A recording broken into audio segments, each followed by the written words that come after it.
Oh, hi! It's been a long time since the last time we met.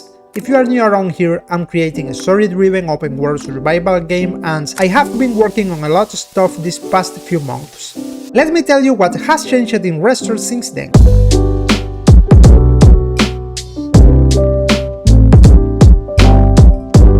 You're probably wondering how I got here. Let's go back 4 months. The plan for this video was easy. I wanted to work on a few things that every open world needs. A day and night cycle, a simple weather system, and maybe improve some of the stuff I had worked on before. 1 month max. Let's go, in and out, 20 minutes adventure. Oh, what happened, you ask? Have you ever heard of scope creep? Well, yeah. I started working on the first task, the day and night cycle, but how does the lighting work in UE5? It's pretty easy, to be honest. We just have to add some built-in components to the map and edit the... how many? Millions of parameters available. These components are a directional light representing the sun or the moon, a skylight to add indirect lighting, a sky atmosphere, some fog, some volumetric clouds, and finally a post-process volume to slightly tweak the overall look of the game. So I took all these components, threw them into a blueprint and created some functions to change their parameters over time. Coding the system itself was pretty easy, getting the right values not so much. I want the days to be bright and colorful, but the nights to be dark and intimidating. Not always though, you will also be able to sit and enjoy the views during the night. By the way, I made a thread on Twitter explaining how I created the northern lights, so you can check it out there if you are interested. This is the final result for now. I have remade the lighting at least 3 or 4 times since I coded the system, but this is one of those things that I will keep adjusting until the last minute before launching the game. All the lighting in Resttore is dynamic. I'm using Lumen, a real-time global illumination and reflection system introduced in UE5 that looks amazing but is much more resource-intensive than the previous alternatives. So I hope I made the right choice here and I won't regret this decision in the future. Next, I worked on the weather system. This was also my first contact with visual effects, and I had to learn how to use Niagara to create particle systems, which is quite fun but also quite complex. Luckily, rain is a pretty simple effect. It's just some small particles with gravity and collisions. This by itself looks pretty good, but I also added some rain planes to fake more and more particles and make the rain look more dense on very rainy days. But rain isn't just about the water droplets falling from the sky. We also need the world to react to it. So I created a new material function responsible for making all the assets in the game get wet when it starts raining and dry when it stops. And I also created this blueprint that emits rain particles along a spline, which should be helpful when designing new levels. I am not sure if I will end up using it a lot, but it was fun to create. With all the rain effects in place, I then got to work on a sort of weather coordinator. At the moment, there are 5 weather states: clear sky, cloudy, light rain, heavy rain, storm, and the coordinator is in charge of deciding what the next weather state will be, and updating everything needed to achieve the desired effects like cloud coverage, lighting, and some other stuff.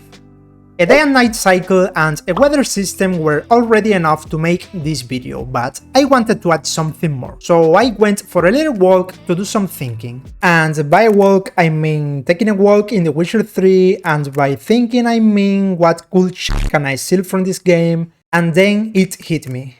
Wind. I remember how much the wind in the trees and foliage impressed me when I played the game back in 2015, and in fact even today it still impresses me, so I had to try to do something similar. To make things easier, I decided not to make the wind go full 360 degrees, which would involve doing some math, and you know, we don't do that over here. So instead, the wind is only going to blow towards the 4 cardinal points: north, east, south and west. And you want to know how I did it? Okay, are you ready? Rotating shit. Rotate the grass, add noise, add time, and done. I took that simple concept and expanded it as much as I could, and that was it.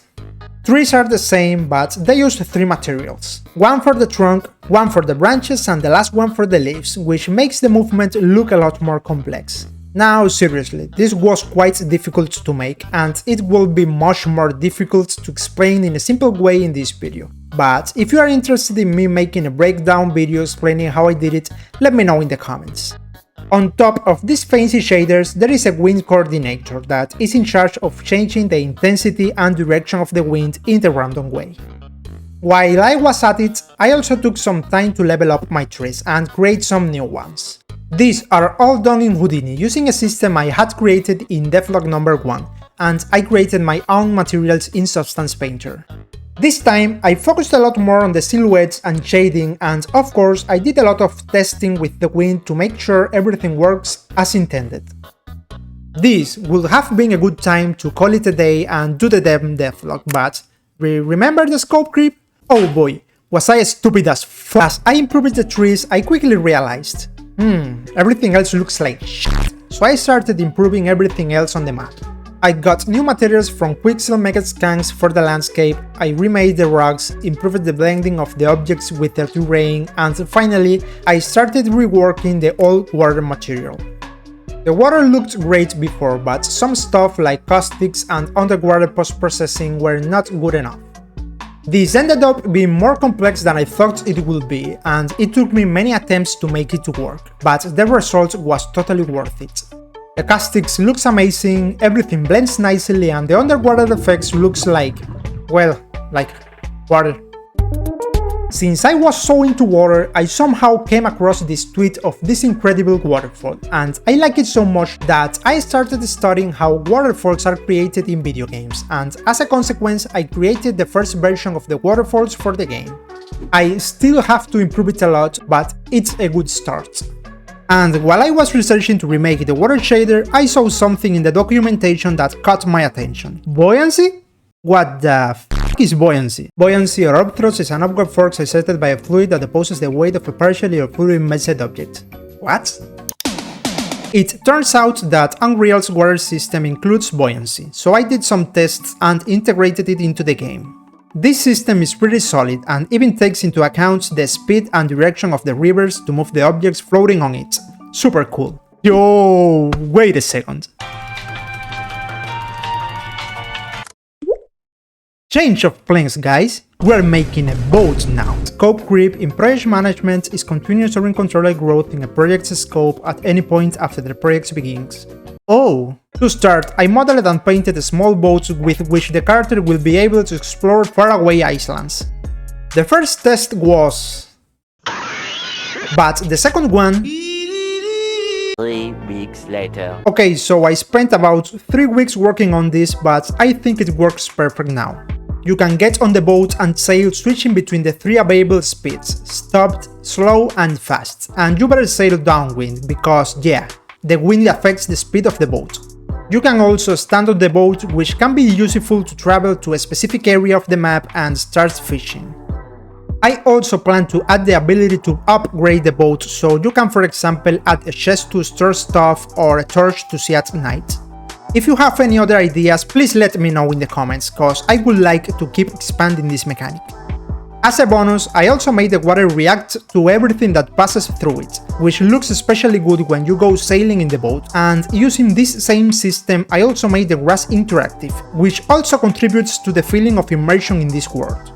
For this, I used 𝗦𝗢𝗖𝗜𝗏𝗏, which is a well-known marketplace asset within the Unreal community, and luckily for me, it has a free trial version. I will buy it properly when I have the money, bro. I promise you, please don't hurt me. And that, my friends, is the story of how I ended up on a boat heading to Canada. Wow. I have to admit, everything looks great. So you are done for now, right? Oh god, please tell me you are done.